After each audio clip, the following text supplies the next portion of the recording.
సింబునే సమస్యల్ని చూస్ చేసుకుంటున్నాడా లేక ప్రాబ్లమ్సే ఆయన్ను వెంటాడుతున్నాయా? కెరియర్ మళ్ళీ ట్రాక్ ఎక్కుతోంది అనుకుంటే తగ్ లైఫ్లో నెగిటివ్ రోల్ చేసి చేతులు కాల్చుకున్నాడు. ఈ టైంలో ఈ క్యారెక్టర్ అవసరమా అన్న కామెంట్స్ వినిపించాయి. ఇప్పుడు పట్టాలెక్కాల్సిన ఓ ప్రాజెక్టు షెడ్డుకు వెళ్ళిందని టాక్. కానీ మరో వెంచర్తో కవర్ చేసేందుకు ప్రయత్నిస్తున్నారట. ఈ ఇష్యూస్ కారణంగా సింబు లైనప్ చేంజ్ కాబోతోంది.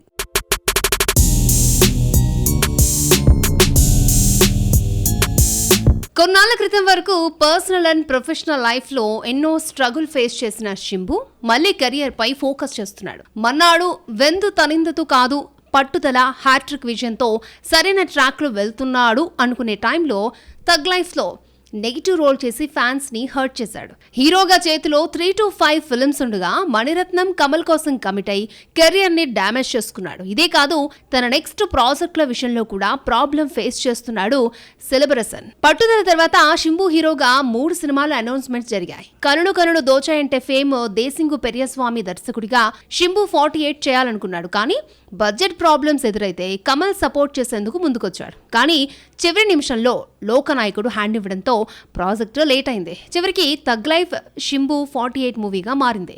ఇక సింబల రసనే నిర్మాతగా మారి 48th వెంచర్ని 50వ సినిమాగా తీసుకొస్తున్నారు. పార్కింగ్ ఫేమ్ రామ్ కుమార్ బాలకృష్ణ డైరెక్షన్లో శింబు 49, అశ్వత్ మారిముత్తుతో గాడ్ ఆఫ్ లవ్ అనౌన్స్మెంట్ జరిగింది. అలాగే సుధా కొంగర, మణిరత్నం చిత్రాలకు గ్రీన్ సిగ్నల్ ఇచ్చినట్టు టాక్. అన్నీ అనుకున్నట్లే జరుగుంటే శింబు 49 ఈ పాటికే సెట్స్ పైకి వెళ్లి ఉండేది. డాన్ పిక్చర్ పతాకంపై ఆకాష్ భాస్కరన్ నిర్మాతగా వ్యవహరిస్తూ ఉండగా కయాదు లోహర్తో పాటు సంతానం మళ్లీ శింబుతో వర్క్ చేయబోతున్నాడన్న బజ్ వచ్చింది. కానీ ఓ స్కామ్లో ఆకాష్ భాస్కరన్ ఇరుక్కుపోవడం, ఫైనల్ స్క్రిప్ట్ విషయంలో సాటిస్ఫాక్షన్ లేకపోవడంతో శింబు 49 ఆదిలోనే ఆగిపోయింది. ఇప్పుడు ఆ ప్రాజెక్ట్ ప్లేస్లో మరొక వెంచర్ని రీప్లేస్ చేస్తున్నాడట Simbu. Ram Kumar project full stop పెట్టి వెట్రిమారన్ షేక్ హ్యాండ్ ఇచ్చాడు. రీసెంట్లీ ఈ మూవీ స్టార్ట్ అయింది. వడా చెన్నైకి సీక్వెల్ అని టాక్. ఆండ్రియా ఫీమేల్ లీడ్ చేస్తూ ఉండగా Kavin, director Nelson Dilip Kumar, Manikandan cameo appearance ఇవ్వబోతున్నారన్నది లేటెస్ట్ బజ్. ఈ షూట్ కి సంబంధించి కొన్ని పిక్స్ కూడా బయటకొచ్చాయి. సమస్యలు ప్రస్తుతానికి కొంత సాల్వ్ అయి ఊపిరి తీసుకుంటున్న శింబు మరి కంబ్యాక్ హిట్ ఎప్పుడు కొడతాడో చూడాలి. శుభంతో అటు నిర్మాతగాను ఇటు నటిగాను హిట్ అందుకుంది సమంత. కనిపించింది కొద్దిసేపే అయినా ఫ్యాన్స్ ఆకలి తీర్చింది. ఈ ఆనందంలో ఉన్న శామ్ రీసెంట్ గా ఇరిటేషన్ కి గురైంది. ఆమెను చిరాకు పెట్టింది ఎవరు? అప్పుడు మిస్ అయిన టాటూ ఇప్పుడు కనిపించిందా?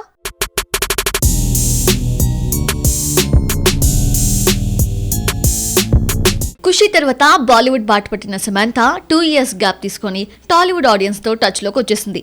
ఏడాది క్రితమే అనౌన్స్ చేసిన మా ఇంటి బంగారం ఎంతవరకు వచ్చిందో అప్డేట్ లేదు. కానీ సడన్ గా శుభం చిత్రాన్ని అనౌన్స్ చేసి ఆశ్చర్యపరిచింది. మేలో రిలీజ్ అయిన శుభం మంచి రివ్యూస్ దక్కించుకుంది. రీసెంట్ గా ఓటీటీలోకి వచ్చేసిన ఈ బొమ్మ రికార్డు స్థాయి వ్యూస్ దక్కించుకుంది. జూన్ 13న జియో హాట్స్టార్ లో స్ట్రీమింగ్ అయిన ఈ మూవీ ఇప్పటి వరకు 150 మిలియన్ స్ట్రీమింగ్ మినిట్స్ క్రాస్ చేసి దూసుకెళ్తోంది. థియేటర్స్ లో కన్నా ఓటీటీలో ఎక్కువ ఎంజాయ్ చేస్తున్నారు ఆడియన్స్. ప్రెసెంట్ రక్త బ్రహ్మాండ్ వెబ్ సిరీస్ చేస్తోంది శామ్. కాగా రీసెంట్ గా ఆమెని ఇరిటేట్ అయ్యేలా చేశారు పాపరాజీస్. ముంబైలో జిమ్ నుండి బయటకొస్తున్న ఆమెను ఫోటోస్ తీసేందుకు ప్రయత్నించారు. ఓసారి తప్పించుకొని మళ్లీ జిమ్ లోకి వెళ్లిన శామ్ ని వెంటాడేసరికి స్టాప్ ఇట్ గాయ్స్ అంటూ మండిపడింది. ప్రెసెంట్ ఈ వీడియో నెట్టింట్లో వైరల్ అవుతోంది. ఇదిలా ఉంటే మొన్న ఓ వీడియోలో ఏమై చేసావే టాటూ మిస్ కాగా సమంత మాజీ హస్బెండ్ గుర్తుల్ని ఒక్కొక్కటిగా చెరిపేస్తుందంటూ వార్తలొచ్చాయి. కానీ రీసెంట్ గా పాపరాజీస్ తీసిన వీడియోలో బై ఎంఈ టాటూ కనిపించింది. దీన్ని బట్టి చూస్తే ఆ వీడియోలో మేకప్ తో కవర్ చేసినట్లు క్లియర్ అవుతోంది. కాగా మరోసారి చైతు శామ్ జంట తెరపై కనిపించబోతోంది. ఏమై చేసావే జూలై 18న రీ రిలీజ్ కాబోతోంది. మరి థియేటర్స్ లో ఎలాంటి సందడి ఉంటుందో, రీ రిలీజ్ సందర్భంగా ఈ మాజీ కపుల్ నుండి ఎలాంటి రెస్పాన్స్ వస్తుందో చూడాలి.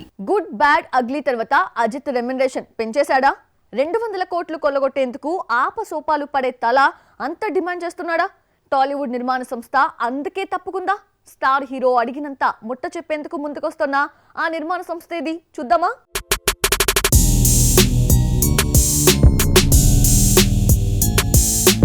డబుల్ హ్యాట్రిక్ హిట్స్ తో జోరు మీదున్న అజిత్ కు బ్రేక్ లేసింది తునివు. సినిమా ఎప్పుడొచ్చిందో ఎందుకు వచ్చిందో తెలియకుండా వెళ్ళిపోయింది. కానీ గుడ్ బ్యాడ్ అగ్లీ ఆ లోటును కాస్త పూడ్చింది. తన కెరియర్ లోని అత్యధిక వసూలును రాబట్టుకున్న చిత్రంగా నిలిచింది.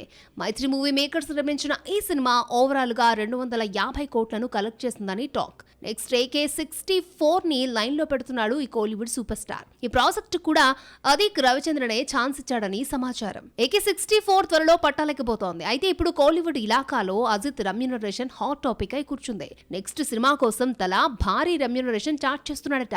గుడ్ బ్యాడ్ అగ్లీ కోసం 110 కోట్లు తీసుకున్న అజిత్ AK-64 కి 180 కోట్లు అడిగాడన్నది లేటెస్ట్ బస్. యాక్చువల్లీ AK-64 ని మైత్రి మూవీ మేకర్స్ నిర్మించనుందని ఎప్పటి నుంచో టాక్ వినిపించింది. కానీ అజిత్ డిమాండ్ చూసే వెనక్కి తగ్గినట్లు తెలుస్తోంది. ఇప్పుడు మైత్రి ప్లేస్ లోకి వేల్స్ నిర్మాణ సంస్థ వచ్చి చేరినట్టు సమాచారం. AK-64 ని 270 కోట్లతో నిర్మించేందుకు రెడీ అయిందని టాక్. అజిత్ అడిగినంత ఇచ్చేందుకు యాక్సెప్ట్ చేశారట నిర్మాత ఈషారి గణేష్. అజిత్ ఖాతాలో భారీ హిట్స్ ఉన్నా ఇప్పటి వరకు 200 కోట్లను చూసేందుకు ఆపసోపాలు పడుతున్నాడు. అతన్ని కాంపిటేటర్ గా చూసే విజయ్ లియోతో 500 కోట్ల మార్క్ ని టచ్ చేస్తే తలాగు అది అందని ద్రాక్షగానే మిగులుతోంది. గుడ్ బ్యాడ్ అగ్లీతో 200 కోట్ల మార్క్ చూసినప్పటికీ నిర్మాతలకు లాస్ అయిందని సమాచారం. నిర్మాణ వ్యయం ఎక్కువ కావడంతో బ్రేక్ ఈవెన్ కాలేదని టాక్. సుమారు 60 కోట్ల నష్టం వాటిల్లిందట. నిర్మాతలకు నష్టాలొస్తున్నా కూడా అజిత్ రెమ్యూనరేషన్ ని మాత్రం పెంచేస్తున్నాడు. అంటే ప్రొడ్యూసర్స్ కష్టాలు ఈ స్టార్ హీరోకి పట్టవా, లేక వాళ్ళ తిప్పులు వాళ్ళు పడతారులే అని వదిలేస్తున్నాడా? రజనీ విజయ్కి ఇస్తున్నారు, మరి నాకెందుకు ఇవ్వరు అన్న. టీనేజ్ లోనే యాక్టింగ్ కెరియర్ స్టార్ట్ చేసిన అనంతిక సనీల్ కుమార్ టాలీవుడ్ లో స్టార్డమ్ కోసం గట్టిగానే కష్టపడుతోంది. ఇప్పటికే 2 ఫిల్మ్స్ తో పలకరించిన ఈ కేరళ కుట్టి ఈసారి ఫీల్ గుడ్ మూవీతో రాబోతోంది. కానీ మేడం టాలీవుడ్ లో నిలబడాలంటే ఇది సరిపోతుందా, రూట్ మార్చాలా?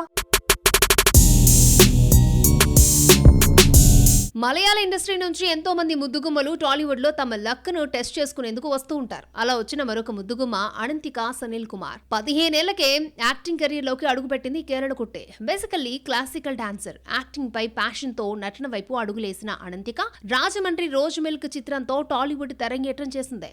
మ్యాడ్ లో నారాయణ నితిన్ కి జోడీగా నటించి ఓవర్ నైట్ కుర్రకారు హార్ట్ థ్రోబ్ గా మారిపోయింది. ఈ సినిమాతో బ్లాక్ బస్టర్ హిట్ ని తన ఖాతాలో వేసుకుంది. కానీ ఆ ఆనందాన్ని మిగల్చలేదు తమిళ ఇండస్ట్రీ. కోలీవుడ్ లో నటించిన 2 చిత్రాలు రైడ్, లాల్ సలాం బాక్స్ ఆఫీస్ దగ్గర బోల్తా పడ్డాయి. ఎంతో కెరియర్ డైలమాలో పడిపోతున్న టైంలో వచ్చిందే 8 వసంతాలు. మైత్రి మూవీ మేకర్స్ నిర్మిస్తున్న 8 వసంతాలతో త్వరలో టాలీవుడ్ ప్రేక్షకులను పలకరించబోతోంది.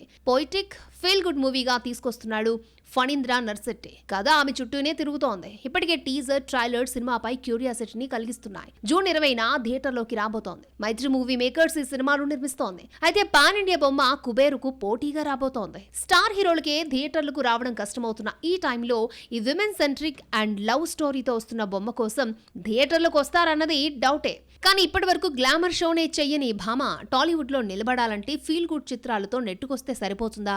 అలా అని స్కిన్ షో చేయకుండానే సక్సీడ్ అయిన భామలున్నారు. ఆమె నటించిన చిత్రాలు కమర్షియల్ గా సక్సెస్ కావాలి, లేదా కమర్షియల్ మూవీతో ఆమె భాగస్వామ్యం కావాలి. అప్పుడే మేడం స్టార్డమ్ సొంతమవుతుంది. మరి అనంతిక ఆ దిశగా ఆలోచిస్తుందేమో చూడాలి. శివకార్తికేయన్ లైనప్ పెంచుకునే పనిలో బిజీగా ఉన్నాడు. ఇప్పటికే సెట్స్ పై 2 ఫిల్మ్స్ ఉండగా మరో 2ని లైన్ లో పెట్టాడు. మాధవన్ మరోసారి OTT ఆడియన్స్ ని పలకరించేందుకు వచ్చేస్తున్నాడు. అలాగే Bollywood love and romantic film Saiyaara నుండి 3rd సాంగ్ రిలీజ్ అయింది. వీటి ఫుల్ డీటెయిల్స్ ఈ సినీ రౌండప్ లో చూసేద్దాం.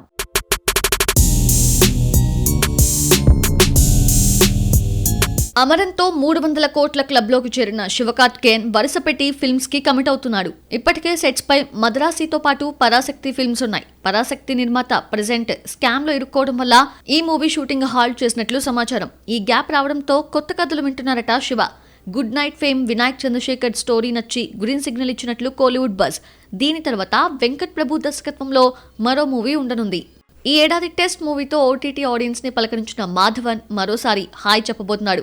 మాధవన్, ఫాతిమా సనా షేక్ జంటగా నటించిన ఆప్ జైసా కోయి చిత్రం స్ట్రీమింగ్ డేట్ లాక్ అయింది. జూలై 11న నెట్ఫ్లిక్స్ లో ప్రసారం కాబోతున్నట్లు అనౌన్స్ చేసింది టీమ్. అనన్య పాండే బ్రదర్ ఆహాన్ పాండే హీరోగా ఇంట్రడ్యూస్ అవుతున్న movie Saiyaara. Love and romantic డ్రామాగా వస్తున్న ఈ సినిమా జూలై 18న థియేటర్స్ లో పలకరించబోతోంది. అనిత్ పద్దా హీరోయిన్ కాగా యశ్రాజ్ ఫిల్మ్స్ నిర్మిస్తోంది. రిలీజ్ డేట్ దగ్గర పడటంతో సినిమాపై హైప్ పెంచేందుకు ఒక్కొక్క సాంగ్ రిలీజ్ చేస్తున్నారు మేకర్స్. ఇప్పటి వరకు 2 సాంగ్స్ అవుట్ కాగా రీసెంట్ గా మరో సింగిల్ రిలీజ్ అయింది.